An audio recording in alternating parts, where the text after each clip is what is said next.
Assalamualaikum warahmatullahi wabarakatuh. Selamat berjumpa kembali bersama Cikgu Arjun dalam video pembelajaran jarak jauh atau PJJ untuk materi lanjutan dari pertemuan sebelumnya. Pada pertemuan kali ini kita kembali akan membahas materi mengenai integral lanjutan dari bagian 4 kemarin. Berarti sekarang ini kita akan melanjutkan untuk part 5. Pada pertemuan yang keempat kemarin kita sudah membahas mengenai integral tertentu atau integral tentu. Dan sebelumnya lagi kita sudah membahas integral tak tentu. Pada integral tak tentu selanjutnya ini kita akan membahas mengenai penerapannya, ya. Penerapan dari integral tentu. Untuk penerapan pertama adalah untuk menentukan luas daerah yang terletak pada sebuah kurva koordinat kartesius.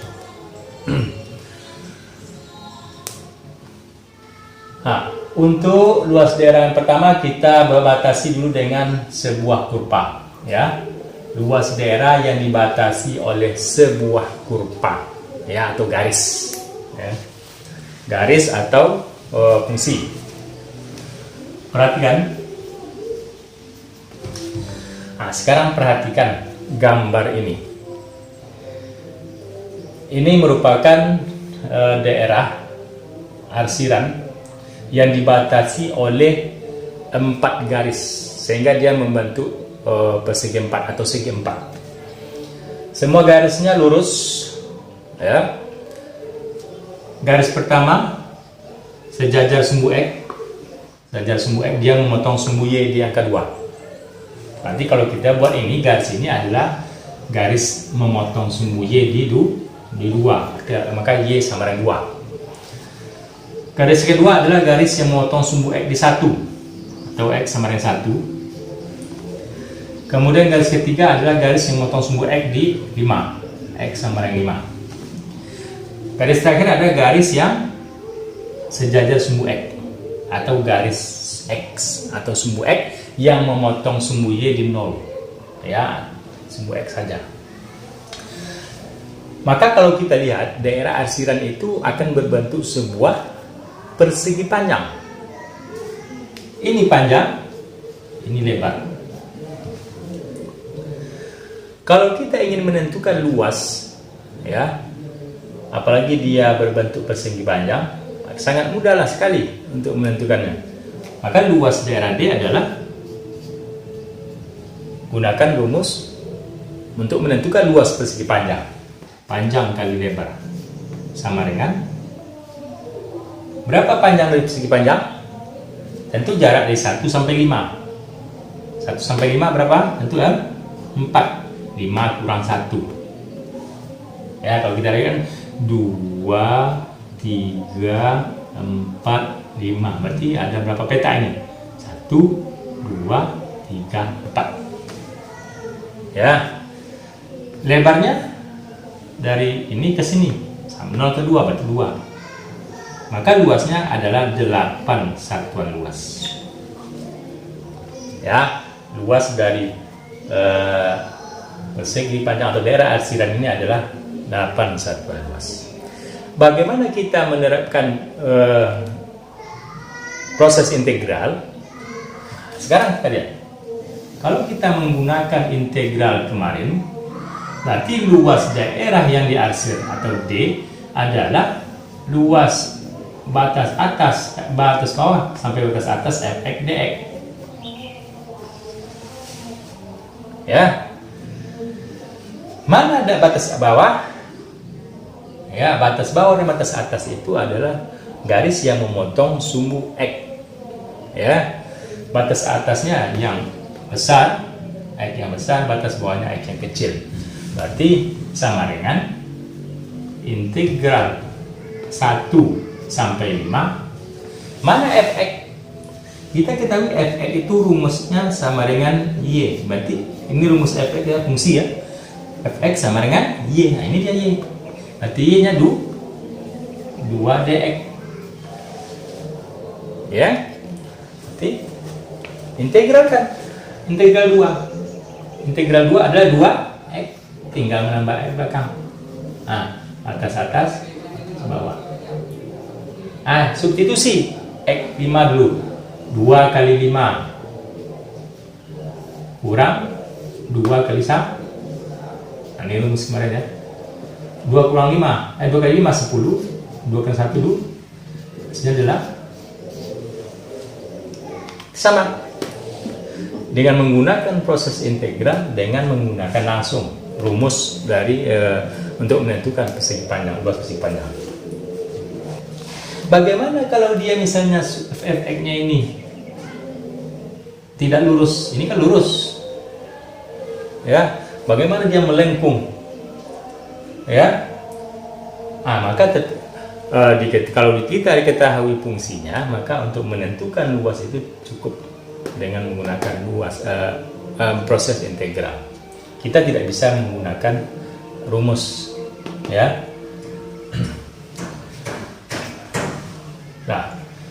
Nah, sekarang bagaimana kalau misalnya daerah itu berada di bawah sumbu X seperti ini?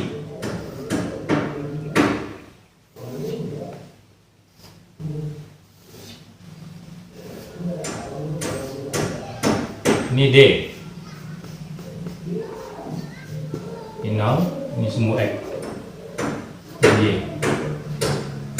Nah, ini Y 2, ini Y min 2 ya. Y sama dengan min 2. Artinya daerah arsiran ini berada di bawah sumbu X, ya. Apakah daerahnya ini nanti hasilnya negatif luasnya? Tentu enggak. Yang namanya luas daerah itu nilainya selalu positif, ya. Nilainya selalu positif. Maka untuk menentukan rumusnya tinggal menambah tanda min di depan, berarti lawan. Jadi kalau hasil ini negatif, lawannya tentu positif. B, kalau luas daerah yang berada di atas sumbu X, rumusnya ini, kalau yang berada di bawah, rumusnya ini.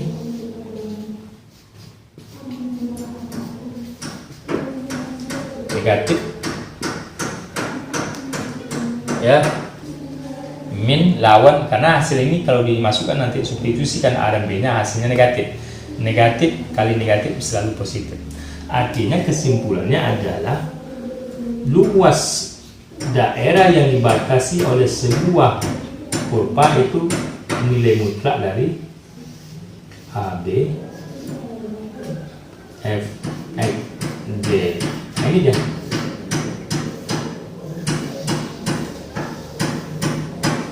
Kalau sudah nilai mutlak berarti nilainya selalu positif. Karena yang namanya luas daerah dia itu merupakan besaran skala. Dia selalu bernilai positif, sama dengan panjang. Panjang tidak pernah negatif, ya. Dia selalu positif. Nah, sekarang bagaimana kalau misalnya kurvanya ini tidak berbentuk garis lurus?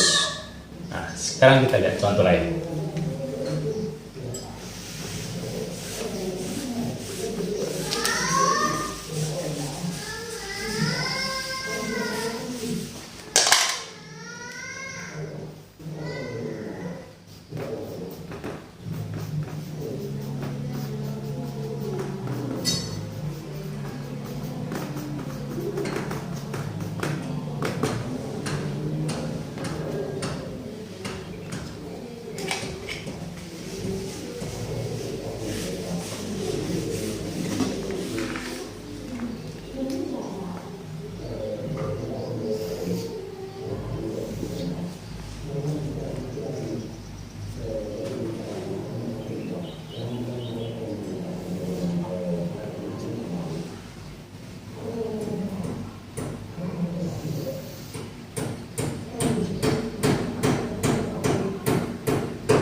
Sekarang perhatikan, tentukanlah luas daerah berikut. Berarti luas yang diarsir ini ya, berapakah luasnya?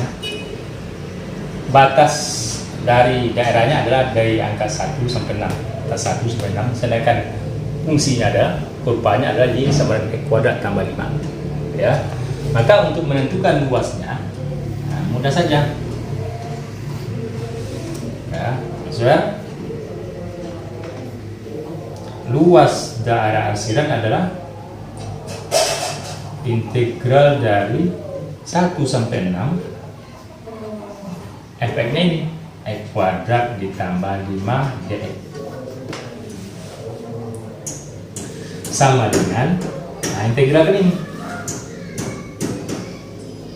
ini X1 biasanya 1 per 2 tambah 1 3 X pangkat 2 tambah 1 3, ini secara langsung ya, integral 5 adalah 5x 6 1. Ini secara langsung. Kalau kalian buat step by step, langkahnya bisa kalian lihat untuk menentukan proses integral. Nah, langsung substitusi. Angka 6 dulu, atas 6 sepertiga, 6 pangkat 3 tambah 5 kali 6 kurang sepertiga 1 pangkat 3 tambah 5 kali 1. Ini ya.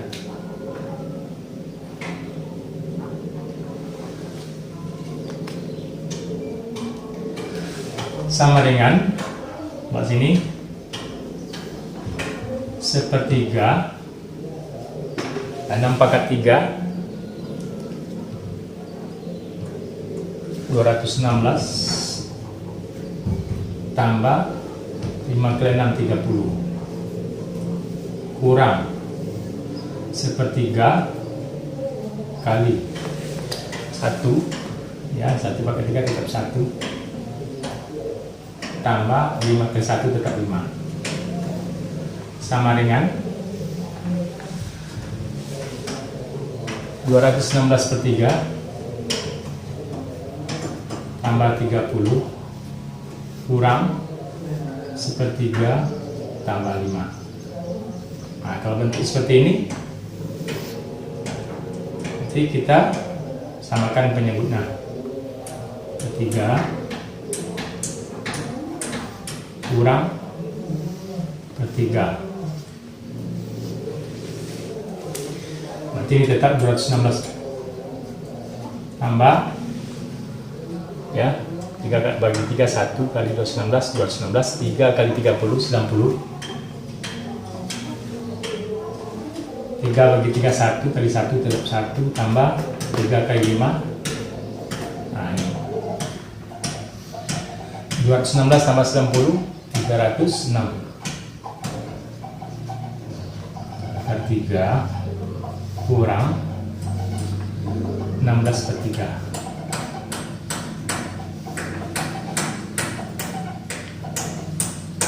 ya, 306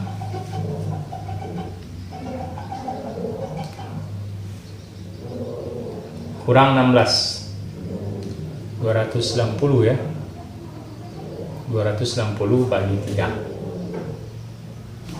Ya, hasilnya buat sini sama dengan 290 per 3 sama dengan bagi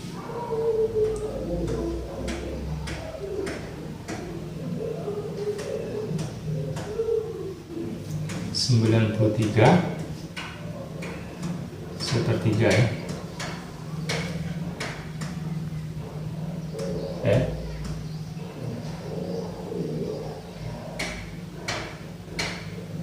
Bukan.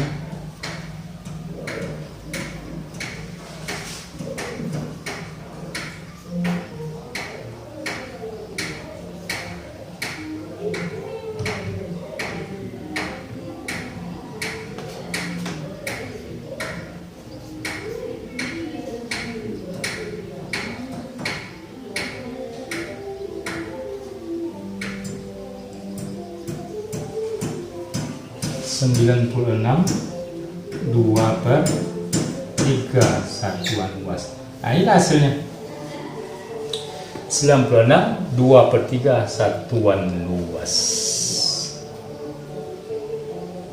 Ya, mudah sekali ini. Jadi tinggal kalian memasukkan ke rumus untuk menentukan proses integral tertentu, ya. Mudah sekali.